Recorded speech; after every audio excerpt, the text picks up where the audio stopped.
On this episode of Rock Down South, we chat with Cody Weaver. He's a super cool country artist who has a new single out called One About the Devil. We talk about his new music and he even plays a couple of live songs for us, so you definitely don't want to miss this one. We hope you all enjoy. Let's go.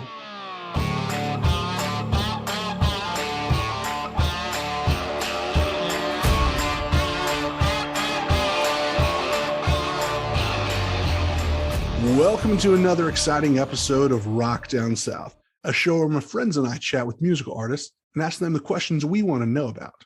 Today, we sit down and talk with Cody Weaver. He's a country artist who has this really interesting Southern rock and alternative sound. I really like his music, especially his new single called One About the Devil. And y'all need to watch this music video. It's really well done and has thousands of views already. It's got this super cool cinematic and Western spooky vibe going on that I think you guys would enjoy. We also have the pleasure of him actually playing that song live and another one for us later on in the show. This is a fun episode that I think you guys will enjoy. So without further ado, here's the interview. Cody, how you doing these days, man? I'm doing good, Mark. Thanks for having me on.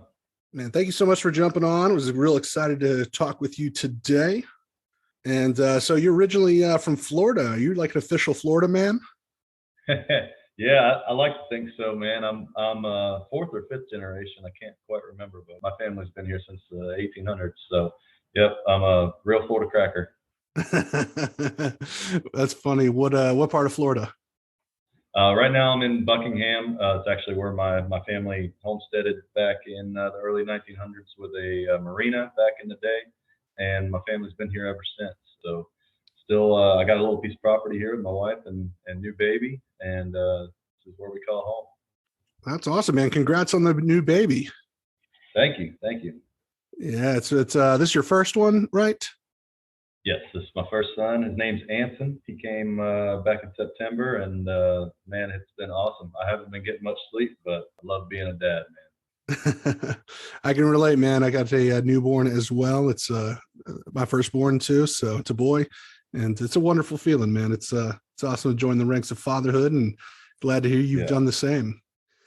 An instant feeling of that your life has a meaning of utmost importance that it didn't have before. I feel like that's where my biggest paradigm shift has happened since the baby's come. And it's just a general sense of meaning that it's just more than just me now.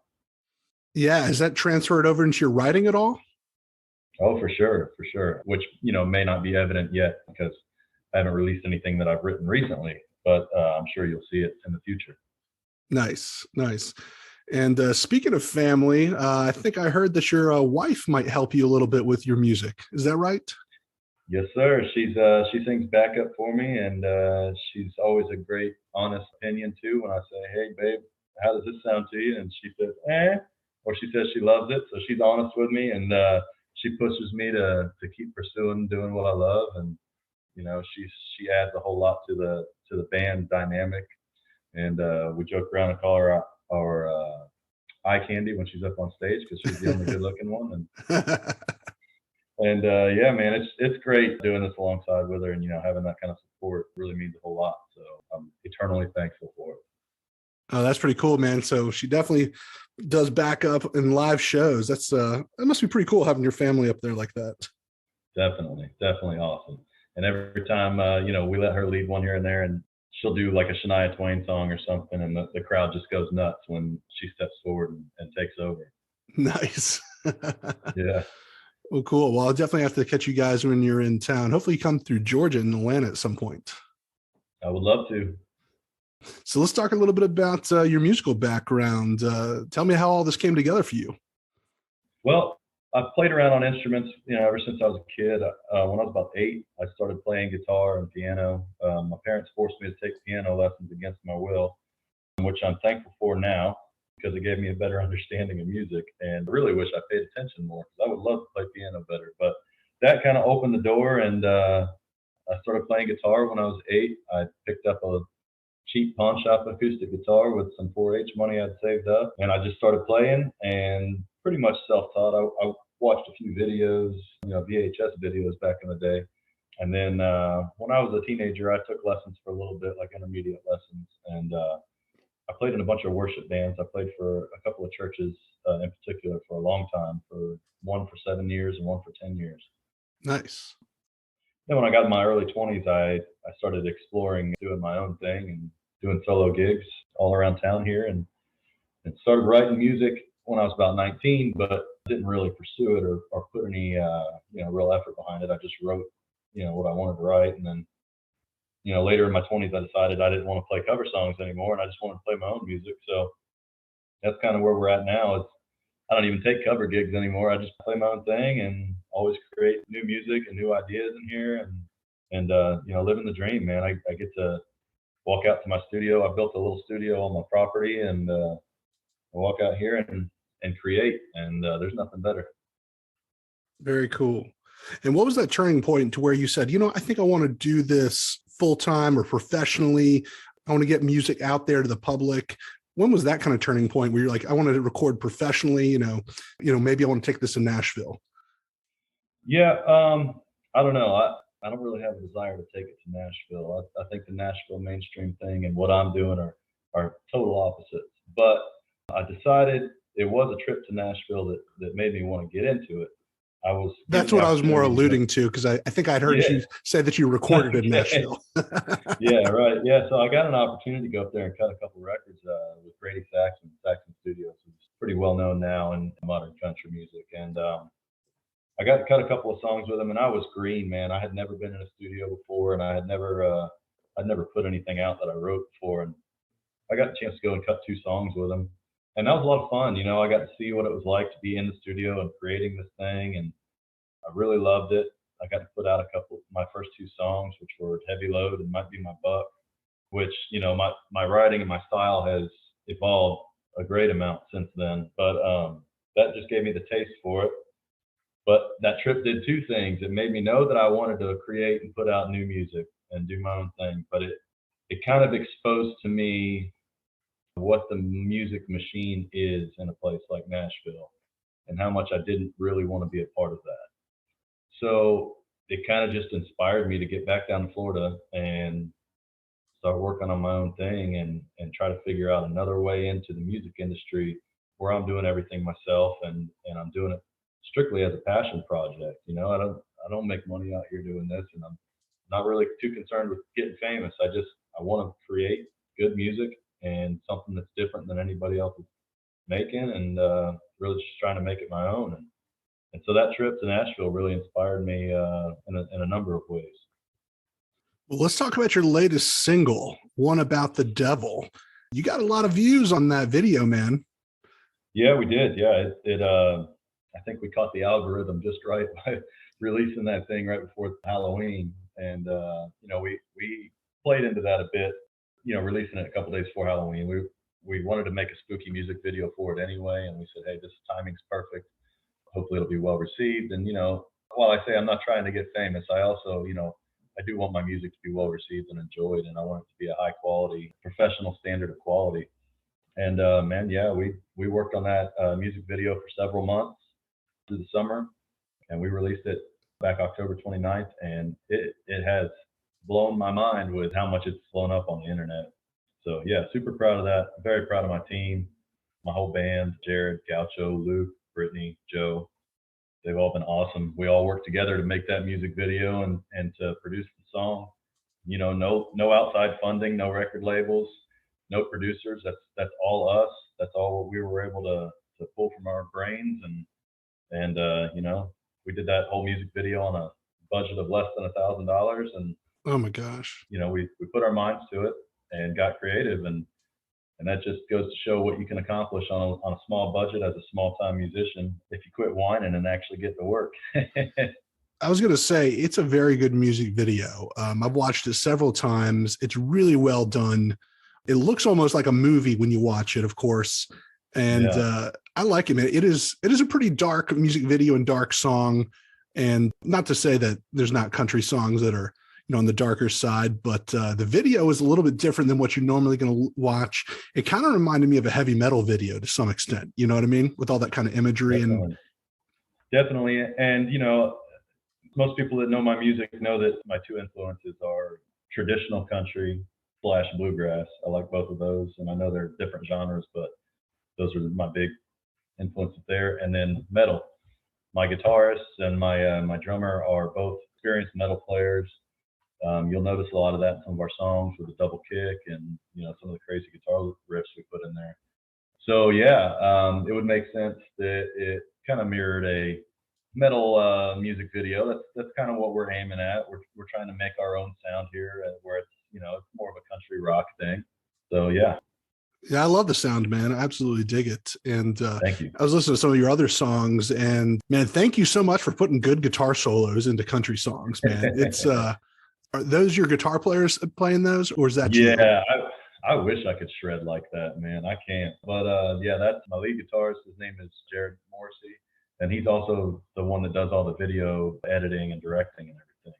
Oh, nice. His full-time job is he's a videographer for a local news station here. So that definitely helped out. We got him on board making them crazy guitar solos, and then also able to take care of our music videos for us. I also have another guy named Joe Fernandez who absolutely shreds. He's busy with a couple of projects, but he comes and cuts music with us when he can. And I got another guy named Jake who plays rhythm electric for me. Nice. And probably my favorite song of yours is off your EP, your Southern Noise EP that you put out last year. But I'm really digging that Before I Met You song. And it's a little bit more on the kind of the radio pop sound in the very beginning, but you guys totally get in there and shred in the middle where the solo comes in, and it gets rocking, man. I like that song. Yeah, man. That's the only love song I've ever written.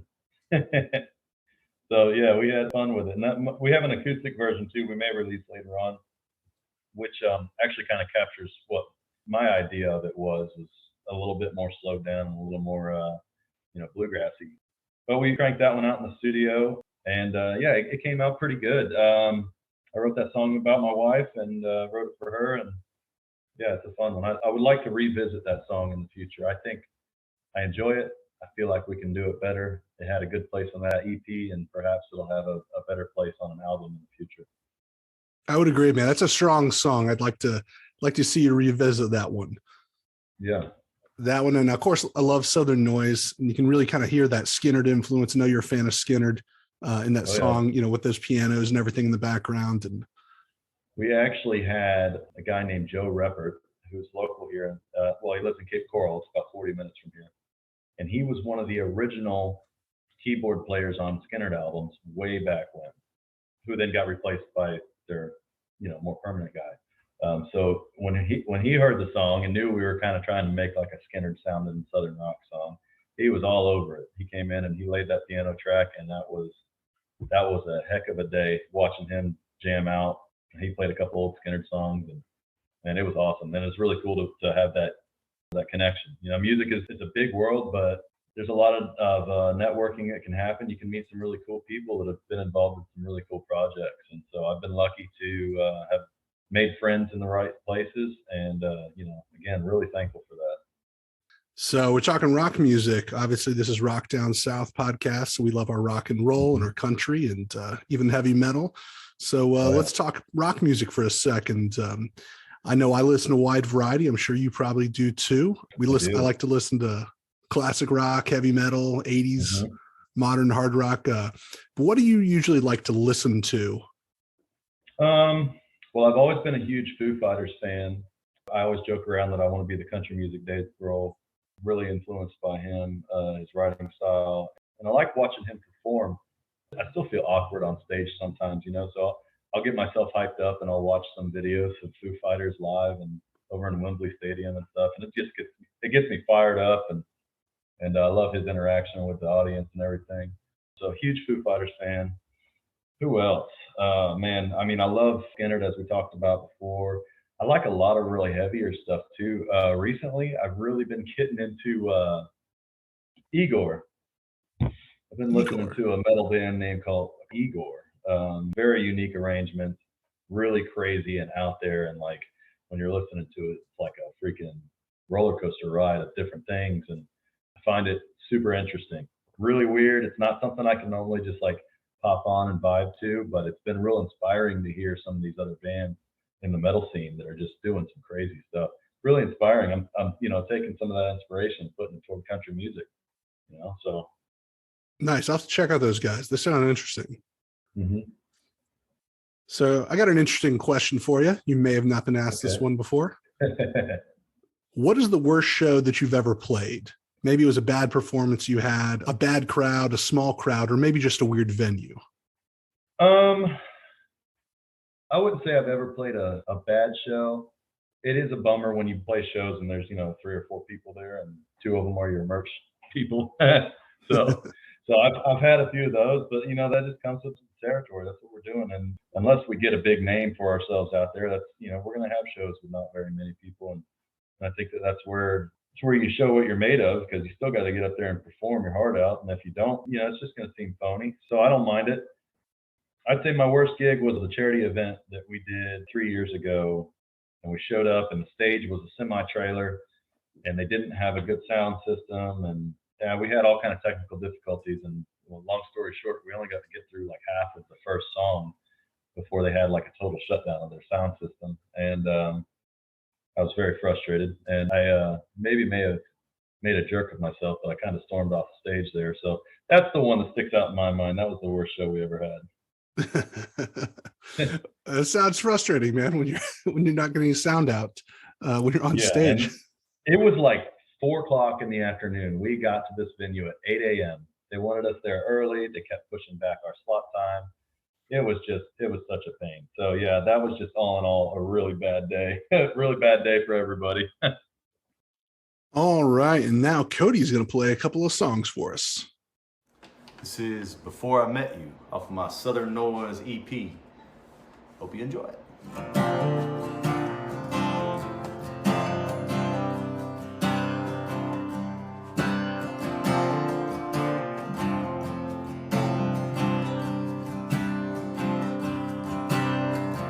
Never thought I'd make it past 30. 'Cause guys like me will never learn. And we don't stop when it starts hurting. I guess sometimes we just like the way it hurts. Now these old boots finally got some miles on, and I got my heart broke a time or two. A little redneck and a little blue collar, it just might be a little more country than you used to. Yeah, I've always been a rambling man with a heart of stone and calloused hands. That's before I met you. No, it never was anyone's type. Didn't need no friends, didn't want no wife. That's before I met you. Before I met you.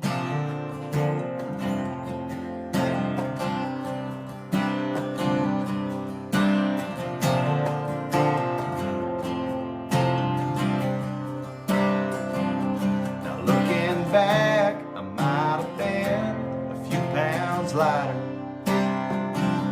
just tearing up this old town, nothing to lose. But it made me tough and it made me wiser, and smart enough to recognize that I love you. I do. Yeah, I've always been rambling man with a heart of stone and calloused hands. That's before I met you. No, it never was anyone's type. Didn't need no friends, didn't want no wife. That's before I met you. Before I met you.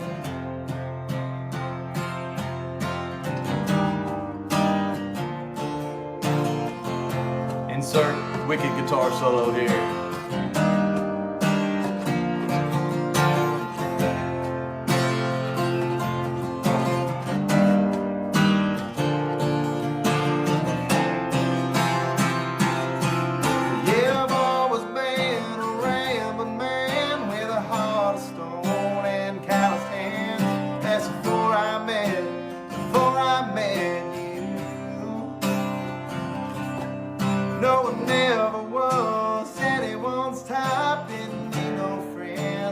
wonder why. That's before I met you. Yeah, that's before I met you. Yeah, before I met you. Man, I absolutely love that song. It's a super catchy one. And now for Cody's latest single. The song's called One About the Devil.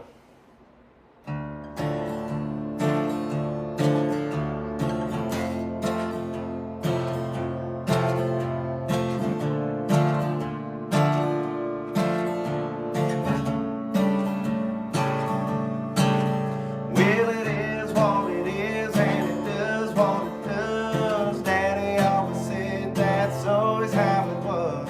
Maybe there was something in our blood, but I thought, no way, this is how it's gotta be. How could this be my only destiny? It ran into the family till it ran into me.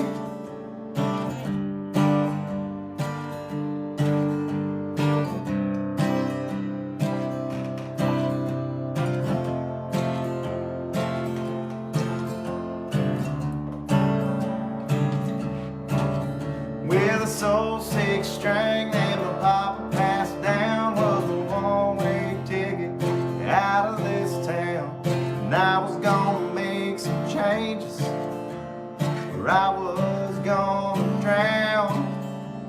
So I was on a mission to find a new sound, something a little different, something from the south. If I got it right, I can turn this thing around. Take me to the crossroads, baby. Show me how to bend them strings. Darling, don't you try to save me. I'm gonna beat the devil at his own game. Yeah.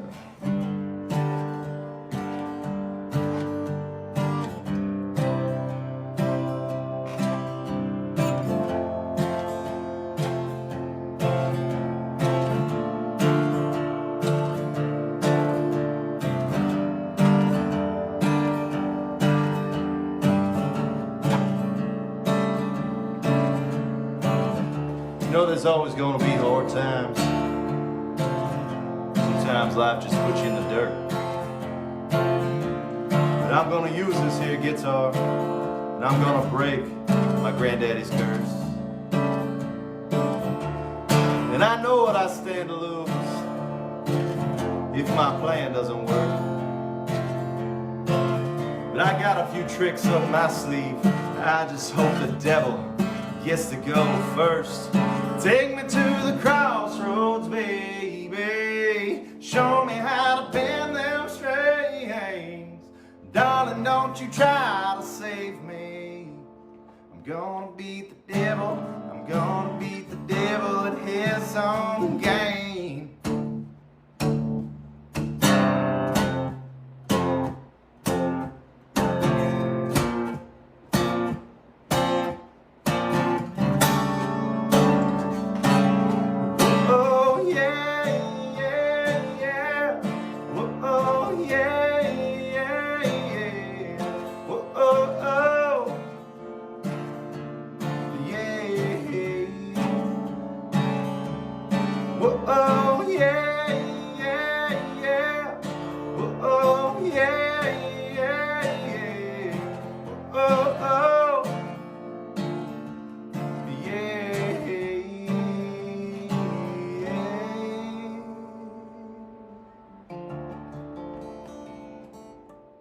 There you have it. That's his latest single, One About the Devil. Really cool track.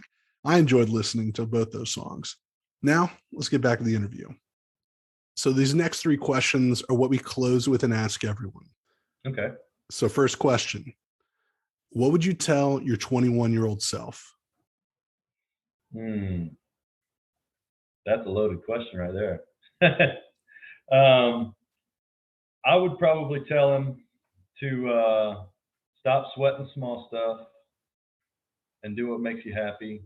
it took me a few years to figure out what I wanted to do and where I wanted to take things with music, especially. And I don't have any regrets, but if I could tell my 21-year-old self anything, it'd be to just do it, just start doing it, because it took me until I was about 26, 27 before I really started doing it. And I think that I would have saved myself some heartache and been a lot more further along than I am now had I started earlier. So I think that that's the advice I'd give.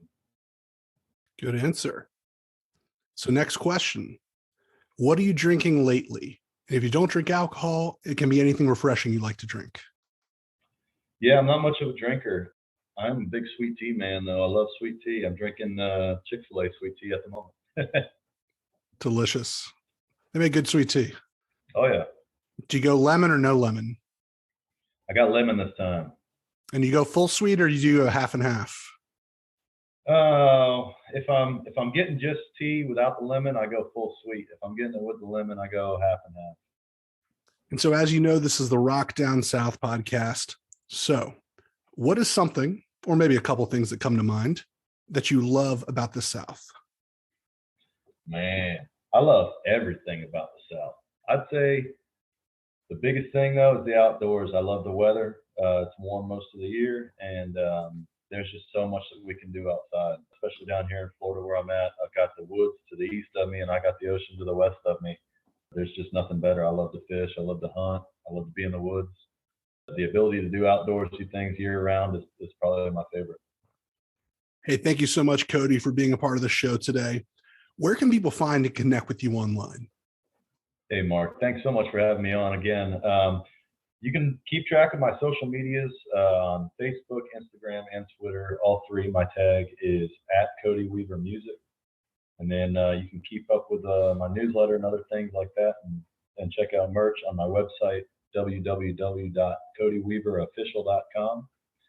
And make sure you go and check out our new music video for One About the Devil on YouTube. Thank you so much for listening to the show today. Hope y'all enjoyed this episode. I had a really good time chatting with Cody. He's a great guy who's got some awesome tunes. I can't wait to hear what he has coming out next. So make sure to follow Cody on all of his social media pages and give his latest single, One About the Devil, a listen. Also, take a look at his tour schedule as he may be playing near you sometime soon. Check out all our content at rockdownsouth.com and follow us on Instagram, Facebook, and Twitter for the latest updates. And as always, the views and opinions expressed by our guests on the show are theirs and don't necessarily reflect our own. I'm Mark, and you've been listening to Rock Down South. See y'all next time.